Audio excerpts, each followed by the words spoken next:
Welcome to hashtag Mom Squad. Diagnosis? Mom Polar. If you missed last week's videos, don't forget to check them out and make sure that you like and subscribe down below. My name is Kendra. I'm Tabitha. I'm Candace. I'm Caitlin. And I'm Carrie, and I will be your moderator for today. Last week's episode, we talked about our husbands, and it was very light and kind of fun just to be able to bring them into the mix and appreciate them for who they are. Today's episode is going to be a little bit more serious, and so we just want to go ahead and put that out there for you guys, because today we're going to be talking about anxiety and depression as moms. And so I think, like, when we say depression as moms, like, our first thought goes to, oh yeah, postpartum depression. I dealt with that. And as serious as that topic is, and we're actually going to discuss it at one point later on down the road, but we just want to talk about actual depression and anxiety that we deal with as moms on a day-to-day basis. And so, Or the valleys and the mountains that you go Yes. through. Like, we Yeah. don't all deal with depression right, on a daily basis. right. Well, but- yes, okay, yes.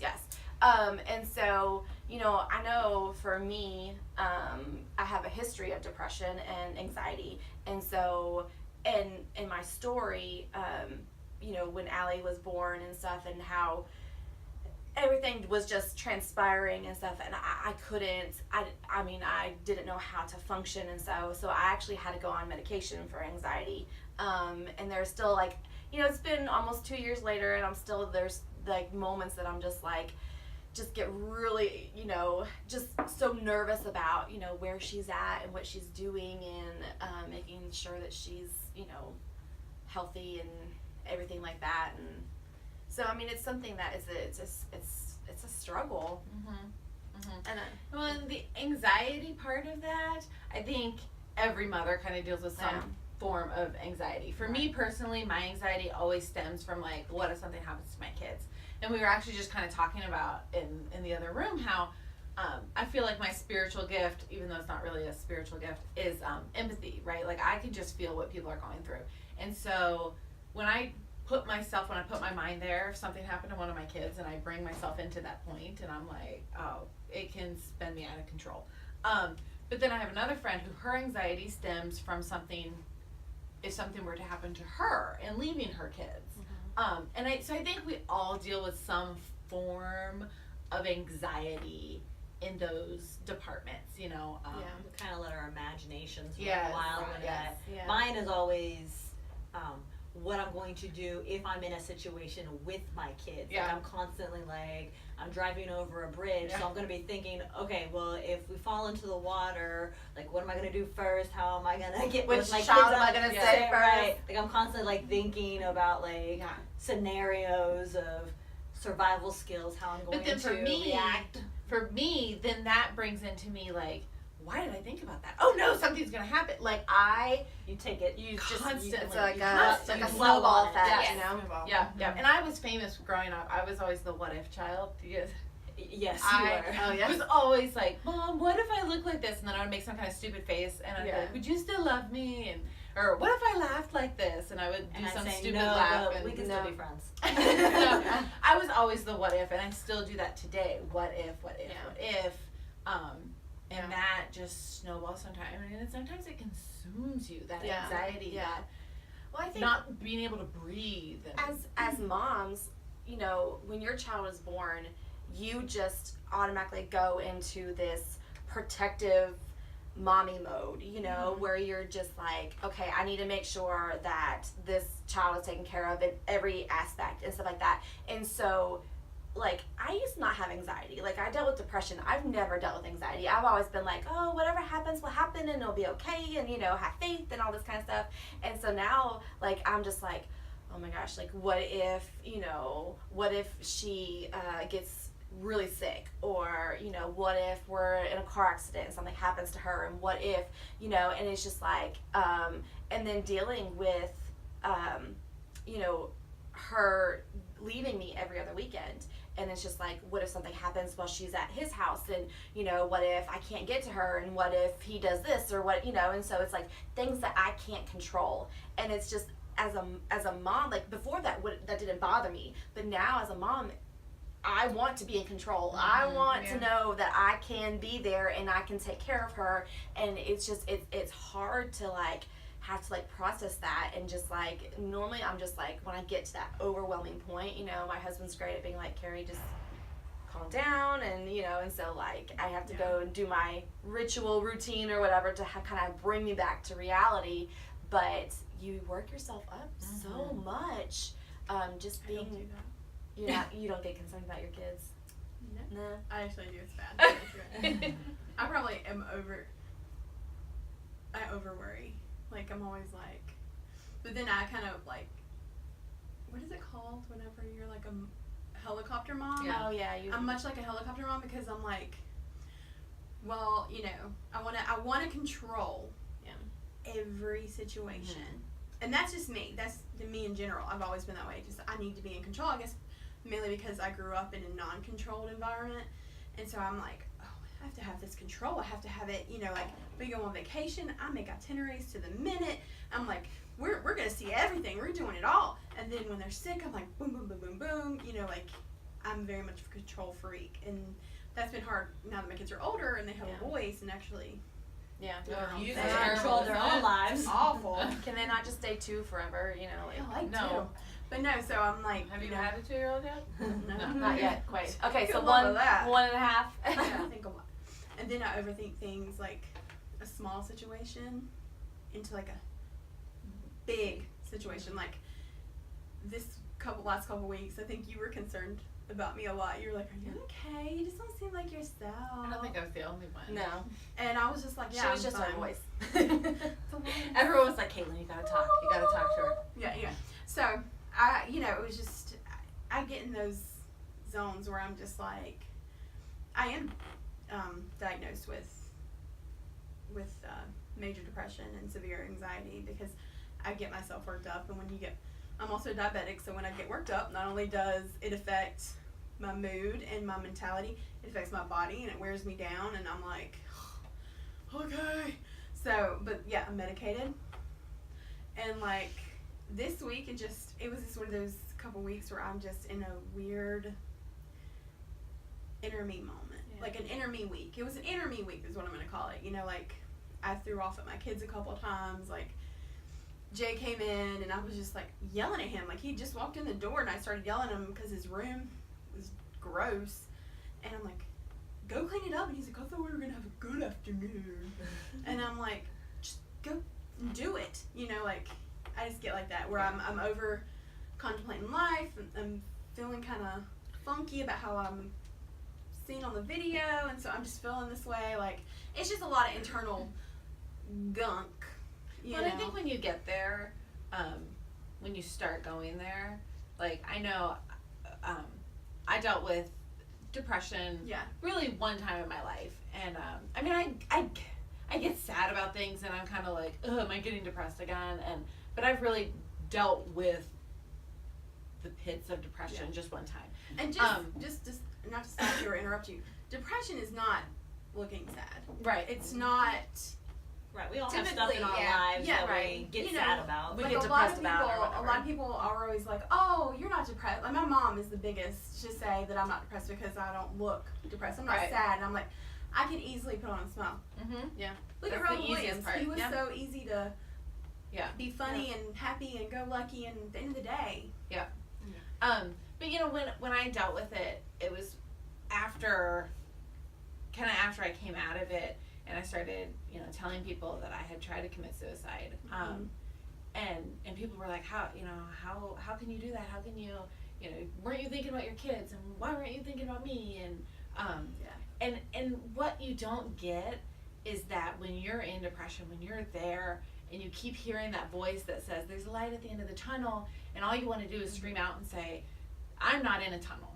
Yeah. Okay. I'm in a cave, and my only way out, a rock slide just came down. Yes. And there's no light. Yeah. There's no light here. And I'm going to die in here. And I'm alone.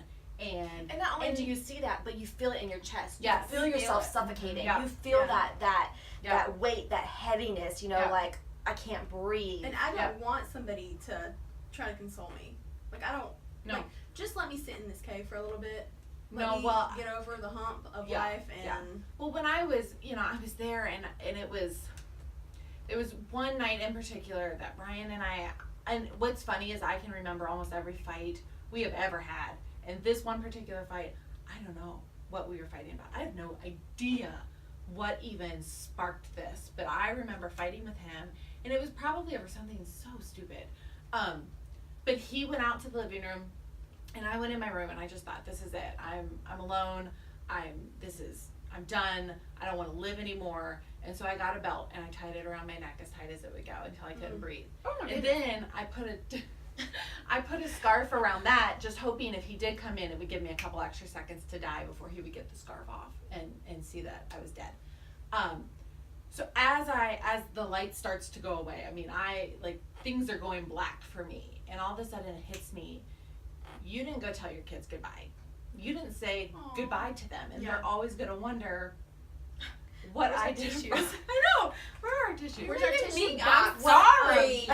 They're always gonna wonder what did I do wrong to make her feel like this. And so as the light starts to go, I hear the door open and I think, oh, thank God, Somebody's gonna say. somebody's coming in. And Ryan comes in and he goes, "Or are you cold?" And he starts to take off the scarf and he sees the belt and he goes, "Are you kidding me?" And he walks out of the room. And I remember having this oh crap moment, right? Where I'm like, oh crap, this isn't how I want to die. No. This isn't, the weight of the world is on my shoulders right now, and I don't want to die being so scared and alone. Yeah. And Ryan comes back, he left the room, but then he comes back in pretty quickly, and he takes the belt off, and at this point, I mean, my eyes, I had bloodshot eyes, Your neck was. I still have scars on my neck where it was so tight that it had broken the skin on my neck. And he comes in, he takes the thing off, and he's like, "If you want to kill yourself, use a gun." And he walks out of the room, right? And I'm like, "Well, I don't know how to use a gun." But it was just one of those things where, like, every time I start to get sad now, I keep thinking of that oh crap moment, right? And I think that is no way to die. Say goodbye to my kids. That is no way to die feeling so scared. Right. No. Agreed. And that was something Ryan and we didn't talk about. We never talked about it after that. Taboo. It was very hush hush for us. It was not brought up again until about 3 or 4 years later when we got into another fight and he came in the house and he was like, Caitlin, and I wasn't answering, and he comes tearing in the room and he's like, Caitlin, like freaking out, and I'm like, what are you doing? And he's like, listen, I know that you're in a good place. Like, you keep saying you're fine and that was just a bad time in our lives. And he's like, but I don't know that. Yeah. So every time we get in a fight now, I have to live with, is she going to kill herself? Yeah. Is she going to do this? He goes, because you're the only one who knows your head, right?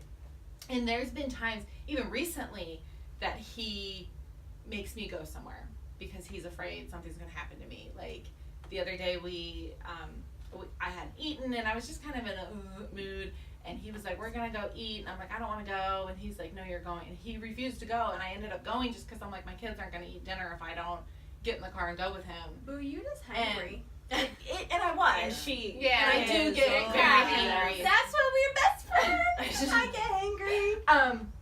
But anyways, I think that what we don't get when we're in depression is how other people are perceiving us. Yeah. How it affects every aspect of it. of our life. I'm with you. And truthfully, I know it's so cliche, but there is light at the end of the tunnel, and I think it was pretty close to Christmas when I did this, and it was like Christmas Day. I think you brought me down and to your room and we were talking, and like you were like, I mean, you know, we could be burying you today. Like your kids, we would have to be telling your kids again why their mom didn't come home. And like That's you were crazy. like, why would you do this to us? Why would you? And we had just, like, not even 6 months before that, buried our grandfather and our cousin within 20 days. 20? 11. I don't know why I came up with 20. 11 days apart, you know? And so, like, we were still grieving that. Mhm. You know, that was the first big loss of our family, and so It's it was hard. just, you know, why I was so angry. Like, I know Candace and I, we've talked about this, like, we were just mad. Like, we were like, if this would have happened, like, she would have died with us being angry, and I don't Yeah. think we would have been able to get past that, you know, because we were so angry with her. And I hate to just like abrupt end this here, but I think we need to wrap it up and Get some tissues. and come back for another episode on Thursday, Yeah. and kind of just finish our discussion, because There's it a is lot such more. a Yeah.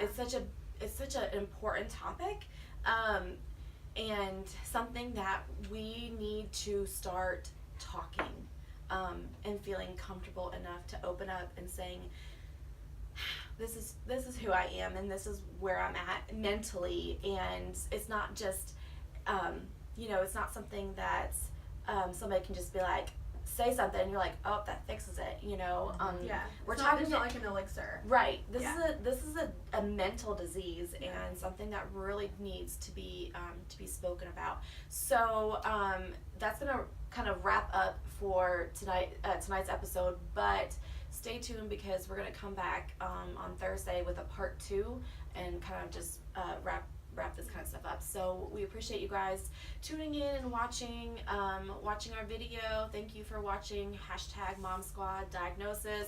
Mom Polar. So we would love to answer any questions. So make sure that you guys comment below and tell us your stories. And you know, we'd love to kind of just share with you guys and get this conversation of anxiety and depression started, and just open up a conversation. So make sure and tune back on Thursday for our part 2.